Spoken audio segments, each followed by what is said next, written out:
संग लागे रे तेरी अच्छी बनेगी। 10 जुलाई से 23 जुलाई तक ये वही तपोभूमि और पावन स्थान है, वहीं पर इस बार गुरु पूर्णिमा का पावन पर्व मनाया जाएगा। जय गुरुदेव। अच्छी बनेगी संतों के संग लागे रे तेरी अच्छी बनेगी। संत ही तुझको ये नित्य जगावे, नहीं तुझको नींद जगावे।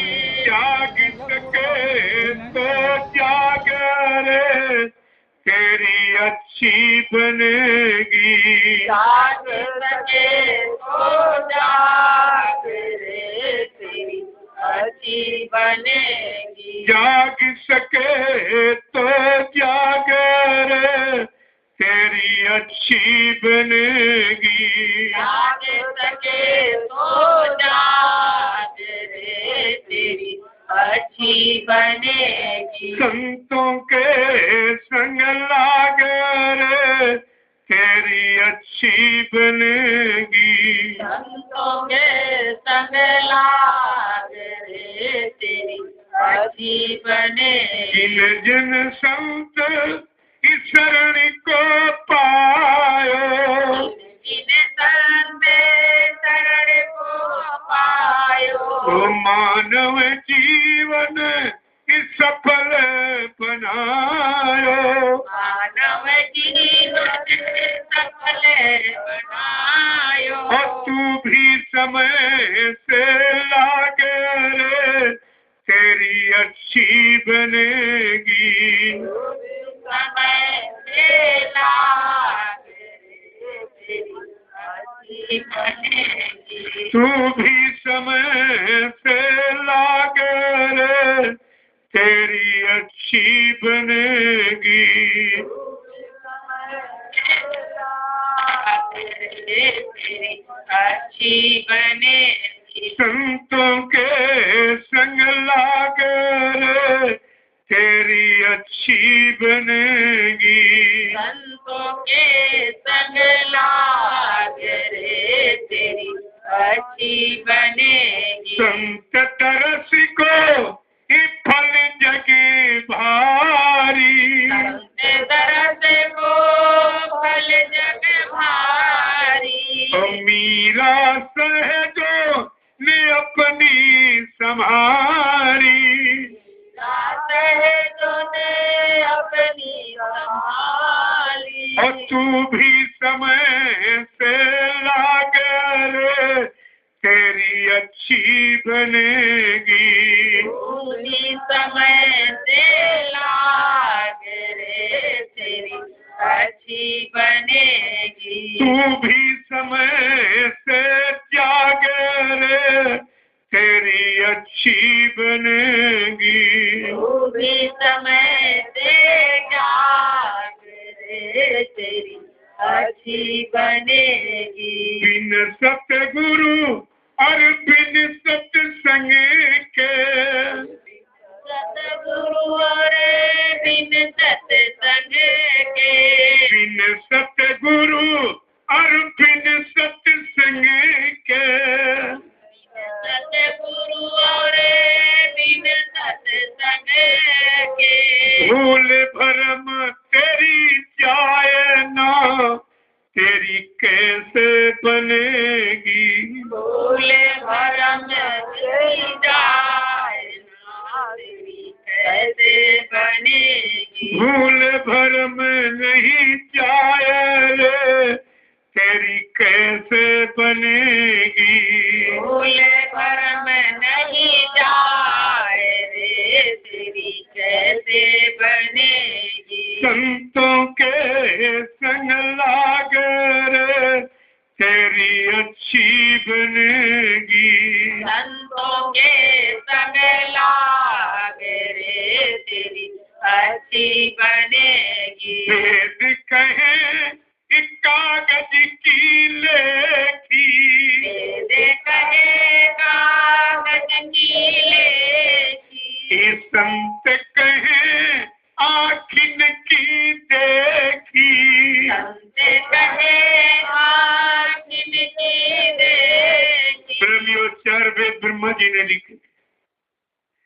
उनको दिखाई नहीं दिया, वेदवाणी सुनाई दी थी, केवल सुनकर उन्होंने लिखा है और कहा मेरा देखा कुछ नहीं।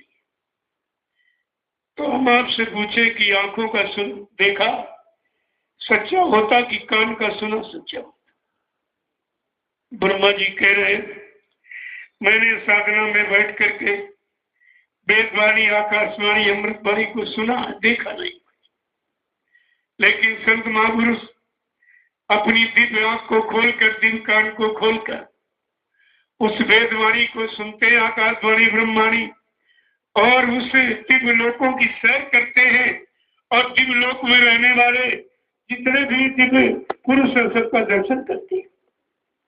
और सुन के ये देखी कि वेद कहे एक कागज की लेखी, वेद कहे कागज की लेखी, संत कहे आखिन की देखी, संत कहे आखिन की देखी, करनी कथनी को जान लो तेरी ऐसे बनेगी, करनी कथनी को जान लो तेरी ऐसे बनेगी, करनी कथनी को जान लो तेरी ऐसे बनेगी, करनी कथनी को जान लो तेरी ऐसे बनेगी, संतों के संग लाग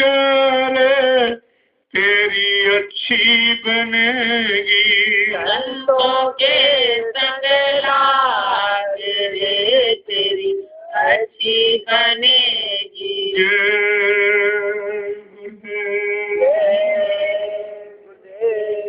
लोगों प्रेमियों, कलयुग में जीवन को जगाने के लिए, परमात्मा से मिलाने के लिए जब संत पधारे उन्होंने सत्संग जारी किया। अन्य युगों में सच्चे रास्ते पर पुण्य कर्म सिखाने के लिए कथा वार्ता लागू की, लेकिन कलयुग में जब संत पधारे उन्होंने सत्संग जारी किया और कहा बिन सत्संग विवेक न होई, राम कृपा बिन सुलभ न सोई, सठ सुधरे सत्संगत पाई, पारस परस कुदाल सुनाई। बड़ा साफ साफ लिख दिया गोस्वामी जी महाराज कि कलयुग के जीवों पर जो गंदगी चढ़ी है वो सत्संग के द्वारा उतरेगी और कहीं आप इसे उतार नहीं सकते। तुम्हारे शरीर कपड़े पर ये गंदगी लग जाए तो यहाँ बाहर का पानी और साबुन केमिकल उतार देगा, लेकिन जो बुरे पाप कर्म किए वो गंदगी तो अंदर में जमा है, जहाँ तुम्हारा बाहर का पानी साबुन नहीं जाएगा। उसके लिए गोस्वामी महाराज ने क्या किया कि सत्संग जले जो कोई पावे और मैलाई इस सब कटी कटी जावे। जिस किसी को सत्संग रूपी संता का जल मिल जाए, जिन पर सद्गुरु की महान दया कृपा हो जाए, उनके सत्संग वचन मिल जाए, वो उनको अपने जीवन में उतारे और बुराइयों से अलग और अच्छाई की तरफ चल पड़े, तब ये मानव जीवन का सुधार की शुरुआत होती है। केवल सुनते रहो, पढ़ते रहो, गाते रहो, बजाते रहो, कुछ होने वाला नहीं जब तक करोगे नहीं। अरे करनी है, कथनी बकनी सुननी सब झूठ है, करनी सत्य। जब तुम करोगे उसका अनुभव तुम्हारे पास होगा। तुम्हारा करनी का अनुभव सत्य होता है। जब इंसान कर लेता विश्वास हो जाता, देखे सुने पढ़े पर उतना विश्वास नहीं होता जितना करने के बाद होता। इसलिए संत मत करनी सिखाता, करनी करो, मार मन डालो, इंद्री भोग विसारो, इतना काम करो तुम अब की, फिर आगे की सतगुरु जानी। इतना शरीर में रहकर इंद्रियों में यह सुधार आपको करना पड़े। प्रेमियों, ये सच्चा मंदिर है मनुष्य शरीर। इसमें जितने इंद्रिय दरवाजे हैं सब पर एक एक देवता बैठाला गया। सबसे नीचे बुधा चक्र जिस पर गणेश जी का वास, उसके ऊपर इंद्री चक्र जिस पर ब्रह्मा जी का वास, उसके ऊपर नाभि चक्र जहाँ विष्णु भगवान का वासा, और उसके ऊपर हृदय चक्र जहाँ शंकर जी का वासा, और ये कंठ है यहाँ आद्या शक्ति का वासा। यही आद्या श्री ब्रह्मा विष्णु महादेव की माँ है, इसी को ज्योति कहते हैं। ज्योति यह ब्रह्मा विष्णु की माँ है। बताइए इतने देवता तुम्हारे शरीर में बैठे। ये असली मनुष्य मंदिर तभी इसको कहा गया, और कहा कि इन देवताओं का काम क्या है ये भी तो समझ लो। तुम्हारे देवता हित में है कि अहित में? तुम्हारा लाभ करने वाले के नुकसान करने वाले।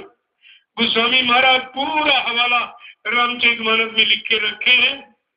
क्या लिखा है कि इंद्रिय द्वारे झरो खाना और सुर करे बैठे थाना। जितने इंद्रिय दरवाजे सब पर देवता अपना आसन जमाए बैठे। और देवताओं का काम क्या है कि आवत देखे विषय बयारी और ते झट देते कपाट उघारी। जब विषय बयार माने हवा, कोई काम की, क्रोध की, लोभ मोह की, अहंकार की, जब विषय भोगों की हवा उठी तो जैसे मुखबर को अगर चोर को मुखबर मिल जाए तो चोरी करना आसान हो जाता। मुखबर दरवाजा खोलता, चोर पीछे सामान समेटता जाता।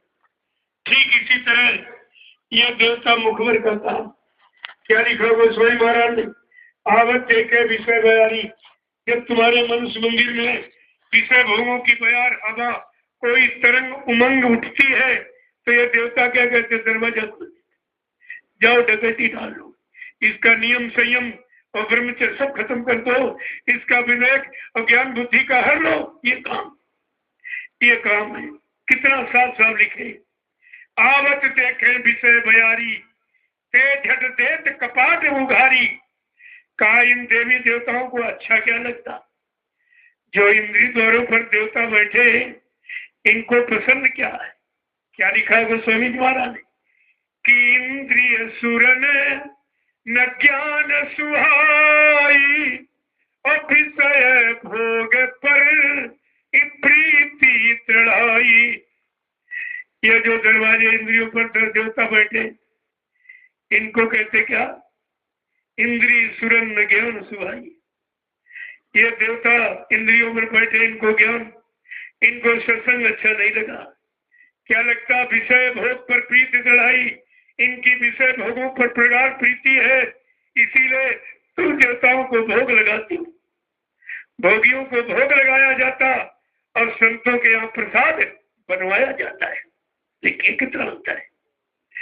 ये भी नहीं अभी तक आप समझ पाए हो कि देवी देवताओं का काम क्या है। तुम्हारे शरीर के साथ उनका ये जीवात्मा के साथ कोई सहयोग है भी नहीं, और शरीर के साथ कोई सहयोग नहीं, असहयोग है। ये सब गोस्वामी महाराज ने रामचरितमानस के उत्तरकांड में लिख के रखा, ताकि जीव को कोई शंका संदेह भूल भ्रम न हो। और ये जीवात्मा सत्यलोक निवासिनी है और ये काल के देश में फंस गई, और जब तक कोई सत्यलोक से और संत महापुरुष नहीं आएगा तब तक ये जीवात्मा को न कोई निकालेगा और न छुटकारा दिलाएगा, न वापिस घर पहुंचाएगा। यह सब जानकारी आपको रखनी चाहिए, लेकिन यह जानकारी प्रेमियों कहीं नहीं। ये काल देश यहाँ काल की पूजा है। दयाल की कोई पूजा जानता ही नहीं, और दयाल दया करता, काल सजा देता।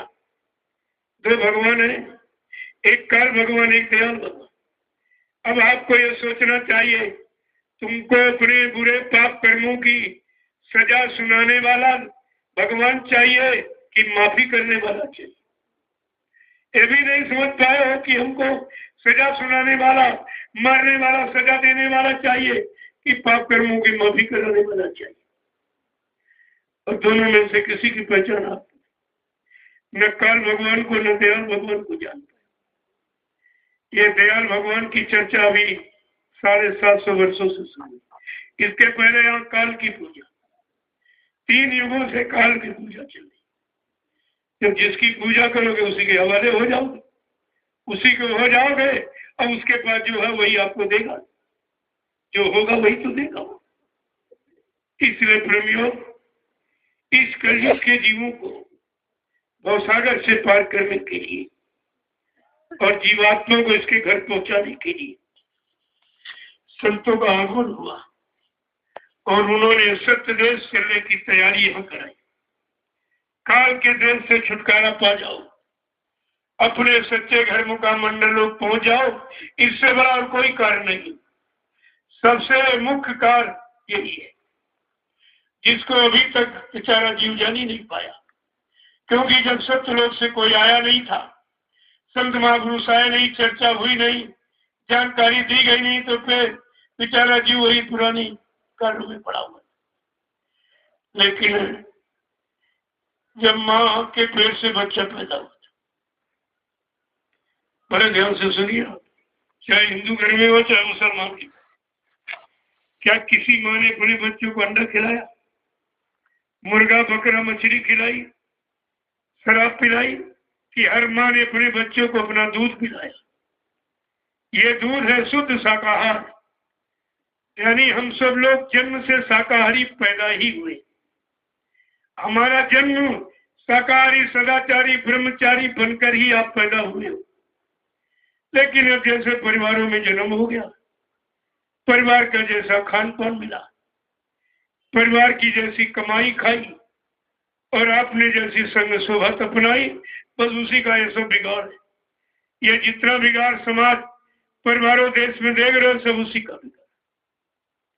लेकिन अगर सही सच्ची बात पूछो तो हमारा सबका जन्म सिद्ध अधिकार शाकाहार।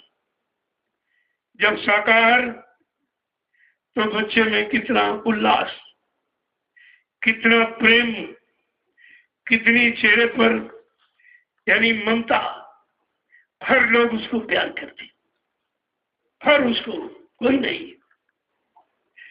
और यही जब धीरे धीरे तुम गंदे खान पान गंदी समाज में चले गए, गंदे कर्मों, तो सब नफरत करने लगे तुमसे। सियाना का मतलब बुरे कर्म, क्या अच्छे कर्म करके सियाने नहीं हो सकते थे? क्या अच्छा खान पान करके बड़े नहीं हो पाते आप? यह सब जो आपने किया है, यह सब भूल का कर। जब माँ के पेट से बच्चा पैदा हो, अकेला अकेला और नंगा, कपड़े भी लेके आप नहीं आए थे, बिल्कुल नंगी आए। जब काल के देश में आए तो काल ने तुम्हारी मदद किया, जिसको दयाल कहते हैं, जाल में डाला तुमको, यानी सारी सुविधाएं, रोटी कपड़ा मकान पत्नी बाल बच्चे सामान सब दे दिया और कहा मेरे सामान का सदुपयोग कर लो, और जब चलना तो सामान छोड़ देना, फिर हम नंगे चले जाओ। अगर दुरुपयोग करोगे मैं उसकी सजा दूंगा। और जब आप चले तो यहाँ नंगा, मकान भी छीन लिया, जमीन दुकान सब, पति पत्नी बाल बच्चे छीन लिए और रुपया पैसा सब छीन लिया, नंगा करके भेज दिया। जब नंगे आए हो, नंगे ही जाओगे, तो बीच में बखेड़ा क्यों पाल रहे हो? इसको मारा, उसको काटा, उसको सताया, इसकी चोरी उसकी डकैती, यानी तरह तरह की चीजें जबकि ये कार्य, ये किसके लिए करते हो? जब तुम्हारे साथ कुछ नहीं जाना, और यही तुम्हारे गुनाहों का गट्ठर, जिसके लिए बार बार तुमको 4 खान 84 लाख नरकों की योनियों में जन्म लेना पड़ता। दूसरा कोई कारण नहीं, केवल यही बुरे कर्मों की सजा।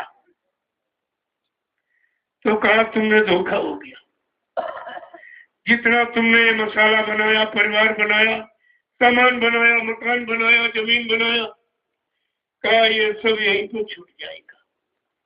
तुम्हारा इनमें से कोई साथी नहीं है, तुमने अभी तक अपने सत्य साथी का चुनाव ही नहीं कर पाई।